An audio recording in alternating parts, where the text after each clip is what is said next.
Сайн байцгаана уу? Та бүхэндээ өглөө өдөр орой мэндийг хүргэе. Антропос клубийн эдийн засгийн цуврал подкастын дараагийн дугаарыг хүрэхэд бэлэн болоод байна. Энэхүү дугаарын сэдвээрээ ерөнхий ажил хөдөлмөр хэмээх ойлголтын тухай бүгдээрээ ярилццгаана. Тэгээд өнөөдрийн хостоор та бүхэндээ антропологийн ангийн оюутнууд болох Од Гэрэл, Алтан даваа, Санчир нар хөтлөн явуулж байна. За, ер нь тэгээд ажил хийж үзээгүй, аялаж хөдөлмөрлөлгүйгээр амьдрах хүн гэж ер нь байхгүй бах тий. Тэгвэл ер нь яагаад хүмүүс бид нар ажиллах ёстой болсон юм бэ? Яагаад ажил хийдэг юм бэ гэдэг айгүй сонирхолтой сэдв. Мэдээж эдгээр сэдвүүдийг өнөөдөр бид гурав ярилцсан. Мөн тэгээд бидний ярилцаж байгаа сэдвүүд тундаас надад маш нэгэн сонирхолтой болоод чухал санагдаж байгаа хэсэг бол хүмүүс ер нь яагаад хийж байгаа ажлаасаа тэгж хаширч шантардаг юм бэ тий? Яагаад тэгж цаашаа ажлаа үргэлжлүүлж хийх мотивацгүй болдог, burnout болдог, тийм мэдрэмж процесс үүсэж бий болдог юм бэ гэдгийг ярилцах хэсэг маань байгаа. Мэдээж надтай адилхан энэ тухай сонирхож байгаа эсвэл хийж байсан ажлаасаа тэгж хаширч шантраад болж байсан эсвэл одоо хаширч шантарч байгаа хүмүүс байх юм бол анхаарлаа нааш нь хандуулаарай хэмээн хүсэж байна. За өнөөдрийнхөө гол сэдв рүү ороод ажил хөдөлмөр гэж юу вэ? Ажил хөдөлмөр гэдэг ойлголтууд хоорондоо ялгаатай юу? Тэгээд ажлын талаарх ойлголт өөр соёлд хэрхэн ялгаатай байдаг вэ хэмээх асуултаар эхлэе. За тэгээ ер нь л ажил хөдөлмөр гэдэг бол нөгөө хөдөлмөр нь төрүүлж үсээд хөдөлмөрөөсөө ер нь л ажил үүсэж байгаа гэж ойлгож болно. За хөдөлмөр нь болохоор хүн өөрийн бие махбод болон оюухан за бусдаас цаанаасаа заягдсан чадвар мэдлэгээ ашиглан өөрөө хэрэгцээ хангаж байгааг юу үйл явц болж байгаа. За, ажил мэдээж хөдөлмөрөөс үүсэлтэй байгаа. Харин хөдөлмөрийг юу ажил болгож байгаа вэ гэдэг нь маш товчхондоо бол хүн хөдөлмөрөө цагаар л үнэлж зарж байгаа тухай ойлголт юм аа. Харин энэ ойлголт нь хаанаас эхэлэлтэй, яаж үүсэлтэй вэ гэх юм бол одоо ажил үйлдвэржилтийн ихэнх үеэс хүмүүс илүү дураараа чөлөө завтай байсан одоо ахуйн урлал үйлдвэрлэлээсээ хавь илүү тийм системчилж гисэн нарийн тогтсон цагийн хуваартай хяналттай тийм үйлдвэрийн бүхий орчинд орж хөдөлмөрлөж эхэлснээс юм байна гэж би ойлгодог. За сая бол ажил болон хөдөлмөр гэсэн ойлголтын тухай болон тэдгээрийн үүсэл ялгаа загуудыг авч үзлээ. Одоо харин өөр соёл нийгмүүдэд ажил хөдөлмөр хэмээх ойлголтуудыг хэрхэн хүлээн авдаг байсан тухай бүгдээрээ ярилцгаая. За антропологч Оливия Харрисын What Makes People Work буюу хүмүүсийг юу ажилуулдаг вэ хэмээх 2007 онд гаргаж байсан өгүүлэл байдаг. Тэгээд ер нь хүмүүсийг юу ажилуулдаг гэж бодож байна? Хүмүүсийг итгэл үнэмшил ажилуулдаг гэж бодож байна. Вау. За, ер нь хүмүүсийг юу ажилуулдаг вэ хэмээх асуултанд бол ингээд шуудхан хариулахад хүмүүс ингээд амьдрахын тулд ажилдаг гэж хариулдаг. Яг ийм прагматик, материалистик хариулт нь бол барууны нийгмүүд болон эдийн засгийн ингээд онлын хувьд ингээд маш ойлгомжтой юм шиг санагдана. Гэхдээ ингээд аандын тариачдын хувьд ингээд ажил нь амьд үлдэх ёстой хэрэгсэл биш. Харин ингээд тэдний хувьд ингээд сайн сайхан амьдрахын тулд хийх ёстой ингээд зүйл бөгөөд ингээд хүн байхын мөн чанар, бурхнаас заяасан чадвар гээд хамт олонтойгоо харилцах үйл явц нь байдаг тухай энэхүү өгүүлэлд дурдсан байдаг. Антропологч Харрис маань болохоор хээрийн судалгаагаа бол 1970-ад оны ихэр Боливийн Андын өндөрлөгт орших юм Лаймо Айло хэмээх уугуул Индиан ийм угсаатны нийгэмлэгт орж хийсэн байдаг. Тэгээд Боли улсын тухай ингээд ерөнхий тайлбарлах юм бол ийм Өмнөд Америк төвд оршдог. Тэгээд Монгол улстай адилхан далаад гарцгүй улс юм бэлээ. Тэгээд байршлын үед ингээд Андын нурууны өндөрлөг болон Амазоны сав газарт ингээд хамрагт нутагтай. Тэгээд яг энэ Лаймо Айло хэмээх энэ хүмүүс нь болохоор ийм газар тариалан эрхэлж амьдардаг хүмүүс байгаа. Тэгээд ерөнхийн энэ судалгааны нэг талаараа ингээд антропологч Харрис юу ингээд илэрхийлэхийг зорьсон бэ гэхээр ийм капиталист нийгмд ингээд байдаг түгээмэл ойлголт буюу ийм ажил бол ингээд хүнд хүчээр тэгээд ийм халширмаар гэсэн ойлголтойдаг ингээд яцсан. Ажил нь ганц ингээд эдийн засгийн ойлголт бос харин ийм өөр соёлд ингээд түүний шашинтай мөн ингээд ёс заншилтай нь ингээд холбогдсон байгааг бол гаргахыг зорьсон байгаа. За жишээ нь бол ингээд лаймын хүмүүсийн дунд ингээд хөдөлмөрийн бүр хоёр том баяртай. Баяр ёслолын шинжтэй. Тэгээд эхнийх нь бол ингээд фэйнэ буюу хамтын хөдөлмөр. Тэгээд энд болохоор хүмүүс ингээд айл өрх бүр ингээд төлөөлөгчөө илгээх ёстой. Тэгээд ер нь газар тариалангийн хөдөлмөрийг бол ингээд баяр ёслолын уур амьсгалтайгаар хийдэг ийм өдөр байгаа. Тэгээд чуку буюу ингээд баярын хөдөлмөр буюу хүмүүс гоё хувцас өмсөөд тэгээд ингээд ажил хийчихэд ажлынхаа дараа ингээд хамт гоё хоол идэн тэгээд ийм ёслолын байртай ийм найр хийдэг. За тэгээд үүнээс нь бол ингээд хөдөлмөр бол ингээд тухайн нийгмийн дунд ямар чухал байр суурь эзэлдэг. Тэгээд гэдг нь харагдаж байгаа. Ер нь бол газар тариалангийн чадвах ингээд газар үр жимсээ өгөх байдал нь бол ингээд бурхантай холбогддог гэж үздэг болохоор энэхүү нийгэмд бол ингээд хөдөлмөр нэм ариун ийм сайхан баяртай хийх үйл явц гэж үздэг. Тэгээд ер нь бол ингээд өөр соёлд бол ингээд хөдөлмөр болон ажлыг ингээд өөрөөр авч үздэг байна гэдгийг энэхүү судалгаа бол харуулж өгсөн байгаа. За түрүүн дурдснаар Оливия Харрисны уламжлалт нийгэмд ажил хөдөлмөрийг хэрхэн ойлгож байсан тухайсаа авч үзлээ. За харин аж үйлдвэрлэсэн капиталист нийгэмд буюу капиталист нийгэмд ажил хөдөлмөрийг хэрхэн авч үздэг байсныг Британий нэр түүхч Эдвард Палмер Томсын 1967 онд бичсэн цаг хөдөлмөрийн сахилга бат ба аж үйлдвэрлэлийн капитализм гэх алдарт өгүүллээс авч үзье гэж бодлоо. Цаг гэдэг ойлголт нь бидний ажил сэтгэлгээний нийгэмд хэрхэн нөлөөлж байсан тухай Томсон энэ өгүүлэлтэд цаг хугацаа бол зүгээр нэг хэмжүүр биш юм аа. Харин капиталист нийгмийн хөгжлийн нэг гол хэрэгсэл болсон гэж дүгнсэн. За өнөөдөр бидний амьдрал цагтаа салшгүй холбоотой болсон. Сэрүүлэг дугуурна, цагтаа ажилдаа очино, 15 минутын завсарлага аавна, 1 цагийн хуралц 6 цаг тарах гэх мэтэр гэтэл бидний мэддэг цаг үргэлж ийм байгаагүй. Цаг хугацаа гэдэг ойлголт нийгмийн бүтцтэй уялдсан хувьсдаг ойлголт юм а гэж Томс үзсэн. Өөрөөр хэлбэл цаг бол зүгээр байгалийн үзэгдэл биш, харин хүмүүсийн бүтээсэн ойлголт юм а гэж авч үзсэн байна. За ер нь бол уламжлалт нийгэм болохоор тариаланчид хүмүүсийн амьдрал байгалийн мөчлөгтэй уялдаатай байсан. Нар мандахад ажил эхэлнэ, бороо орвол амарна. Улирал солигдоход ажил төрөл чөөжлөгддөг. Энэ үеийн цаг бол уян хатан амьдралын хэмлийг дагдаг байгалийн цаг байсан. Хинч танд нар жаргах хүртэл чамд 3 цаг 15 минут биш шүү. Ажлаа хурдлаана гэж хэлдэггүйсэн. Ажил амьдрал хоёр салангад биш, хоорондоо уялдаа холбоотой оршдог ус. Ажлын дундуур дууж хурдж тоглох, хамт ажиллаж байгаа хүмүүс хоорондоо ярих, амрах, өдрийн дууд хэд удаач амарч болдог гэсэн. Ажлын бүтээмж гэх ойлголт юм төдийлөн байгаагүй хөдөлмөрийг амьдралын нэг хэсэг гэж хардаг байсан.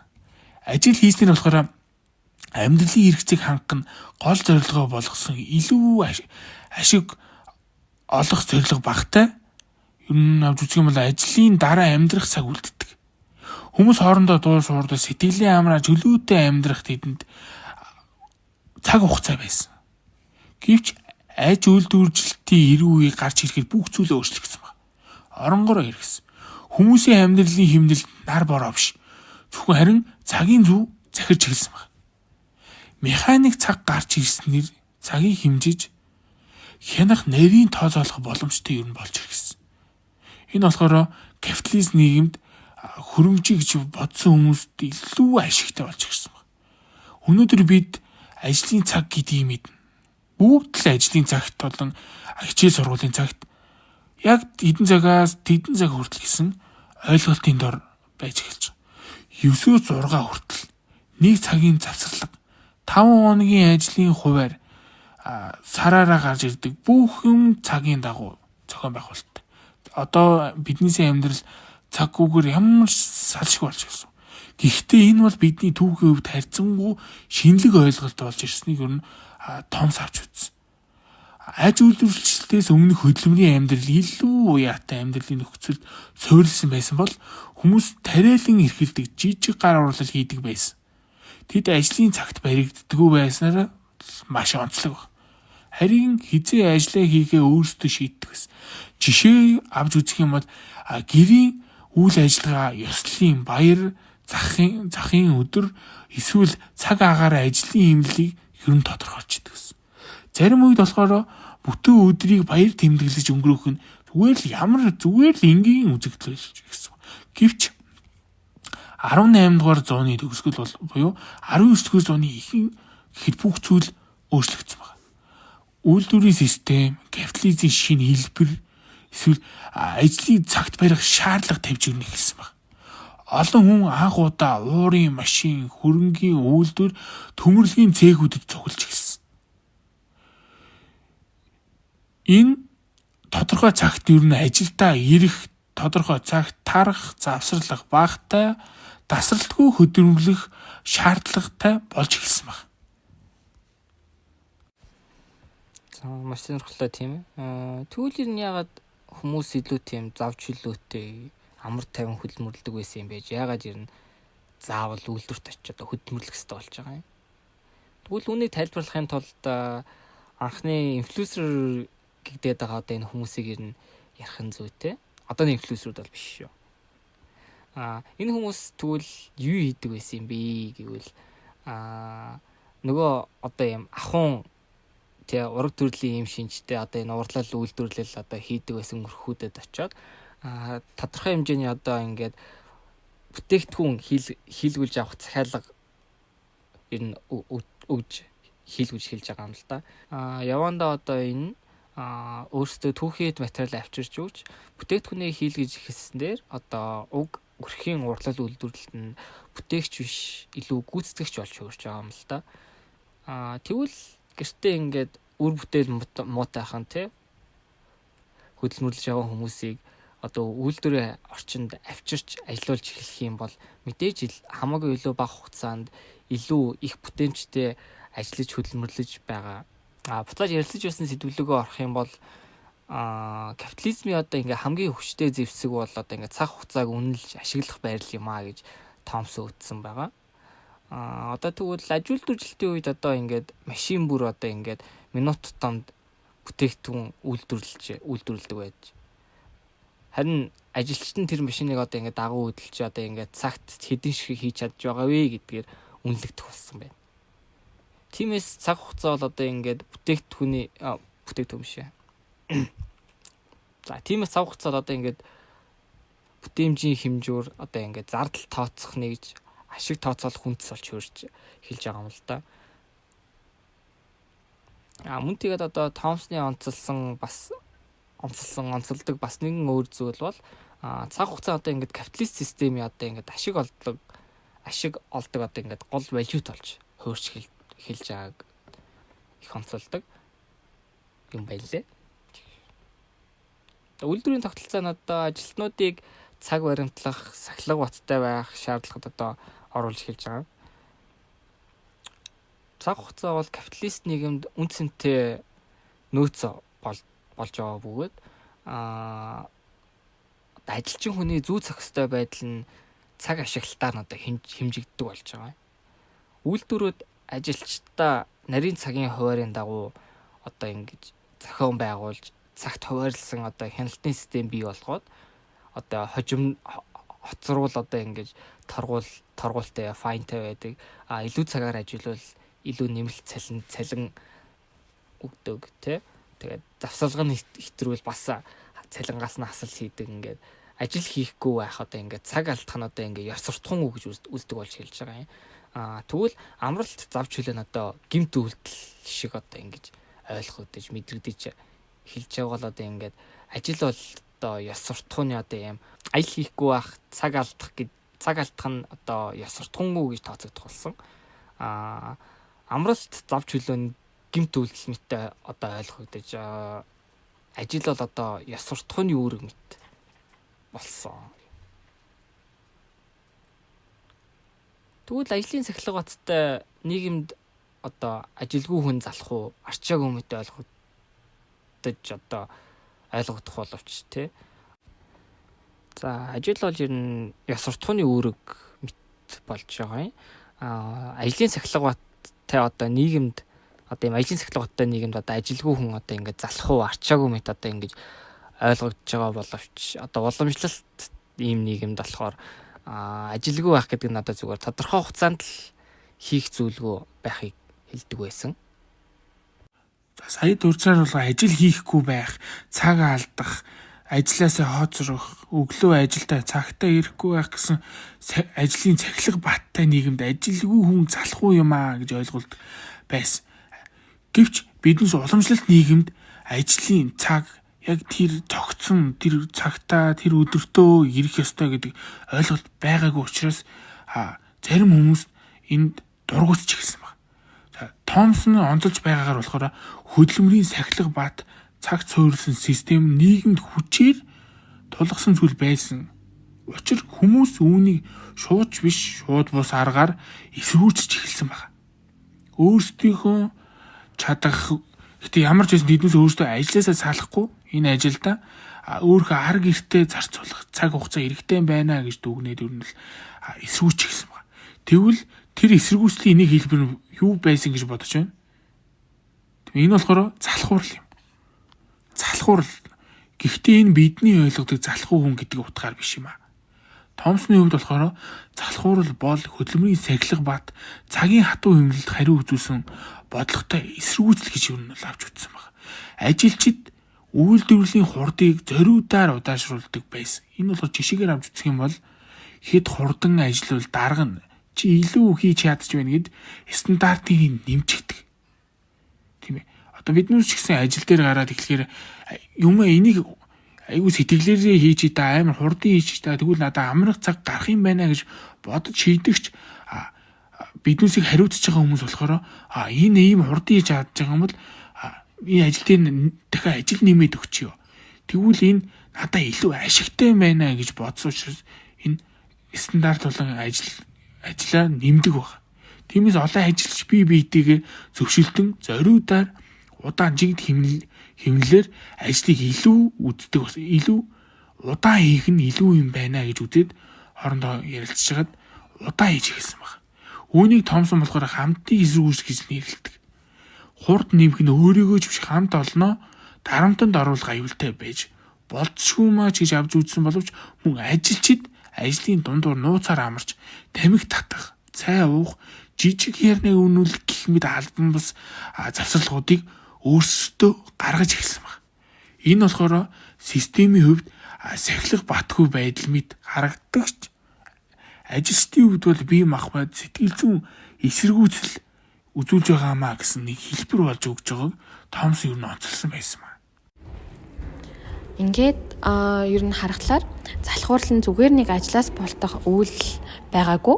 Харин ч ингээд ер нь хүнлэг ингээд байдлаа хадгалах, тэгээд ингээд хамт олноо хамгаалах, тэгээд дотоод эрх чөлөөгөө ингээд ер нь мэдрэх энэ орлогод мэдрэх орлого байжээ гэж харж байна. Та ажиллаа хийж байхад заримдаа эсвэл өөрийгөө яг л машин шиг мэдэрдэггүй. Нэг л хэвийн давтагдсан хөдөлгөөн гэхдээ хийж буй зүйлтийг ямар ч холбоо мэдрэхдэггүй юу хийгээд байгаагаа ойлгохгүйсэн тэнд үе бий юу? Энэ бол зүгээр л нэг залхуурал биш юм аа. Энэ бол философч Карл Марксийн томьёолсон алиенашн буюу монголоор бол өөрөөсөө хүндрэх үзэгдэл гэж ер нь тайлбарлаж болно. За тэгвэл уг алиенашн буюу алиенац нь өнөөдрийн сэдвээр нь яаж холбогдож байгаа вэ гэх юм бол аж үйлдвэрлэлийн дараачаас одоо ажилчид өөрсдийн одоо хийж бүтээж байгаа зүйлтийг одоо ямар ч холбоогүй болж байгаа юм л та. Энэ нь одоо юу гэсэн үг вэ гэх юм бол одоо богино цагт одоо илүү үр бүтээлтэй ажиллах зорилго бүхий ийм үйлдвэрийн огсрох шугамын олон шат дамжуулж одоо нэг бүтээгдэхүүнийг нэг хүн биш нэг бүтээгдэхүүнийг хэсэг бүрээр нь олон салгаад олон хүн хийж эхэлснээр ерөнхийдөө одоо үүсэж байгаа үзэгдэл юм. Тэгвэл хин нэгэн одоо ингээд үйлдвэрийн шугам дээр одоо ингээд өдөржин те нэг эрэг шургуулад одоо ингээд ажиллаж байгаа ч гэсэн эцсийн бүтээгдэхүүнээ гаргахад тэд одоо ер нь юу хийж байгаагаа мэддэггүй, тэр бүтээгдэхүүн хүнд очихыг мэддэггүй, хөдөлмөрийнхөө гол утга учирыг тэг хөдөлмөрийнхөө утгыг огт тийм мэддэггүй байгаа юм л да. Тэгвэл alienation гэдэг нь одоо зөвхөн одоо ингээд хөдөлмөрөөс бас хүндэрх ойлголтоос биш юм аа. Энэ нь одоо ингээд өөрийн мэдрэмж, зорилго, одоо ингээд үн цэнийн тухай ойлголт өөрийнхөө ухамсараас холдож байгаа гэсэн үг. Ажилтан хүн ер нь хизээ хоолой илж идэх вэ гэдгээс одоо өөр юм бодох цаг үед бол одоо бидний хувьд одоо ингээд хамгийн хувийн байж болох үнцийн маань нэг байж болох ч гэсэн одоо ингээд аль үйлдвэрийн систем дотор бол цаг хүртэл одоо биднээс салж эхэлж байгаа юм л да. Одоо би одоо ямар цагт одоо юу хийх өөрөө мэддэггүй. Миний цаг бол ер нь минийх биш одоо ингээд энэ бол одоо ингээд компани үйлдвэрийн өмч болж байгаа. Одоо ийм хүсэл одоо бид цаг хугацаанаас хүртэл хөндөрч эхэлдэг болж байгаа юм л да. Тэгвэл ер нь тэгээд бид нар одоо ингээд зөвхөн хүчээр одоо ингэж алинацад бас орж байгаа гэсэн үг бас биш. Үүнийг ер нь маш сайн тайлбарлаж чадах бүтээл бол одоо ингээд Michael Burry-ийн одоо 1982 онд хэвлүүлж ирсэн Manufacturing Consent гэдэг бүтээл байгаа. Уг бүтээлээ тэрээр одоо капиталист тогтолцооны ялангуяа монопол одоо ингээд капитализмын нөхцөл ажилчид хэрхэн өөрсдийн үйлчилгээг одоо консентлдэг, зөвшөөрдөг тухай судалж бичсэн байгаа юм л да. Тэгвэл уг бүтээлдээ тэрээр капиталист одоо үйлдвэрлэлийн орчинд ажилчдын өдөр тутмын дадал, харилцаа нь бидний хөдөлмөрийн одоо ингээд тэдний хөдөлмөрийн үйлчилгээг одоо бүр байгалийн мэтээр нь ойлгуулж улмаар одоо түүнийг нь өөрсдөө хүлээн зөвшөөрүүлдэг гэдгийг одоо ингэж ерөнхийдөө судалж дэлгэж тавьж байгаа. Энэхүү консент нь зөвшөөрөл нь хүчээр тулган хүлээлгэх замаар биш. Харин одоо ажилтны өөрсдийнх нь оролцоо тэгээд бонус, цалин урамшуулал, ажлын соёл, өрсөлдөөн зэрэг ийм hegemonic control буюу ухамсарт одоо удирдлагын хэлбэрээр дамжиж хэрэгждэг. Тэгвэл одоо үйлдвэрийн зохион байгуулалт одоо урамшууллын систем одоо энэ хамт олонны соёл зэрэг нь одоо ажилчид одоо ингээд хувь хүний амжилт одоо ахиц дэвшил мэтээр харагддаг ч гэсэн үнийн эрэхтэй бол эдгээр нь зүгээр л тэдний хөдөлмөрийг л илүү өөр ашигтайгаар мүлжиж байгаа арга хэрэгсэл болж байгаа. Одоо ийм байдлаар ажилчид өөрсдийн хөдөлмөрийн одоо үр дүнг бүрэн хүртдэггүй тэгэж болоогүй үнээсээ болоод одоо алинац одоо энэ хөдөлмөрийн үйлчлэг мэтэд одоо ингээд олноороо өртөж байгаа ч гэсэн үүнийг одоо ингээд шудраг мэтээр одоо ингээд хүлээн зөвшөөрч консент хийж одоо ингээд капиталист системийн доктортой байдалд хувь нэмрээ оруулж одоо капиталист системийн нэг хэсэг л болж байгаа юм л да. За тэгвэл алинастаа одоо төгсгөлөө хийгээд дараагийн сэтгэлэг орох уу? Бид ажил дээр очиод энд өнгөрүүлж байгаа цаг хугацаа надад ямар ч ашигтай биш. Энд хийж байгаа бүх зүйл энэ зөвхөн энэ компани байгууллага дээр л хэрэгтэй байна гэж ойлгодог байсан. Ер нь ихэнх хүмүүс өөртөө яг тохирсон ажлуудаа олж чадаагүй улмаас янз бүрийн олон ажил хийдэг. Тэгээд олон ажил хийсээр угаад залхаж эхэлдэг. Ямар ч тийм өөрөөс нь үр бүтээлтэй зүйл гарч ирэх учраас энэ өөрөөсөө хөндөрөх гэдэг зөвхөн түүхэн үзэгдэл биш. Орчин үеч бид энэ мэдрэмжийг өдөр бүр амсдаг. Ажилдаа очиход л миний хийж буй зүйл ямар утгатай юм бэ гэж өөрсдөөс асуучдаг. Та бүхэн ингээд хизээний цагт ингээд бодож ирсэн үү? Ингээд миний хийх гэж байгаа ажил үнэхээр ингээд хийж байгаа ажил үнэхээр хэрэгтэй гэж үү? Заавал хийх хэрэгтэй гэж үү? Ингээд гэх мэт ингээд ажилласаа хашрах юм бодол бүгд орж ирж ирсэн үү? Тэгээд Ер нь бол ингээд энэ бол зүгээр нэг сэтгэл готрал биш. Тэгээд энэ бол ер нь бол орчин үеийн нэг эмгэг гэж хэлж болохоор ингээд сэдв орж ирж байгаа. За тэгвэл одоо юу ярих гэж ийм асуулт асуусан бэ гэх юм бол одоо 2018 онд хэвлэгдсэн одоо антропологч Дэвид Граберийн Bullshit Jobs буюу утгагүй ажлууд гэх нэртэй ном байгаа. Үүнийг өнөөдрийнхөө сэдвтэй холбоо товчхон ч гэсэн одоо ингэ тайлбарлахгүй болохгүй юм шиг санагдаад ийм асуулт асууж байгаамаа. Одоо тэрээр одоо хэрэгцээгүй ажилд одоо хит их цаг зарцуулдаг орчин үеийн одоо ажлууд нь одоо ингээ капитализмын цагийн ялалттай холбоотой жинхэнэ гаж үзэгдэл гэж тайлбарлаж байгаа байхгүй юу? Тэгвэл bullshit job гэдэг нь юу юм бэ? Одоо нийгэмд одоо ямар ч үнэтэй хувь нэмэр оруулахчгүй одоо байсан байгаагүй ч одоо хиндэж нөлөө үзүүлдэггүй хэрнээ одоо бүтэн цагаар сууж цаг нөхцөлийг шаардлагатай тийм хүмүүсийг ер нь хэлээд байгаа. За тэгэнгүүтээ Graeber өөрөө утгагүй ажлуудаа 5 төрөл одоо ангилж хувааж үтсэн байсан. За тэгэнгүүтээ энэ 5-ыг тайлбарлах юм бол за хамгийн ихэнд нь гүнс хин нэг одоо тийм ятгадаг одоо маркетинг, сурчлагаа энэ төр хийдэг одоо нөгөө лоббист, PR мар тиймэрхүү юм хийгээ явж идэг нөхдүүд л байгаа юм л та. Тэгэл мэдээж энэ ажил нь одоо ингэж өрсөлдөгч байхгүй болох юм бол хэрэггүй болчих ажил. За араас нь одоо flunkies. Одоо хин нэгэн даргын одоо эргэн тойронд нь одоо ингэ сүр жавхлан болоод явж яадаг. Одоо нөгөө манайхаар одоо нөгөө нэг жинхэнэ цүнх баригч дид даргууд туслахын туслах гэл нэг сонь нөхдөд зөндөө байдаг штэ. За тийм нөхдөд байгаа. За тэнгүүтээ дараагийнх нь бол одоо box tickers. Одоо энэ категорид нь багтж байгаа хүмүүс бол одоо зүгээр л ингээл тайлан бүгэлдэг хүмүүс Гэхдээ тэр тайл нь ямар ч хиндэж хэрэггүй ингээд ямар ч үр ашиггүй тайлан бүглээ судаг нөхдүүд. За тэгээд дөрөв дэх категори болохоор back tapers. Одоо системийн одоо бурууг нь тогтоож барьдаг. Одоо тэр системд нь байнгын засвар хийдэг. Гэхдээ тэр системийг одоо өөрчлөх хэрэггүй нөхдүүд. За хамгийн сүүлийн 5 дахь категори бол одоо task master-ууд. За энэ нөхдүүд юу идэг вэ гэх юм бол одоо ингээд ажил байхгүй байхад ажил зохиож удирддаг менежерүүд.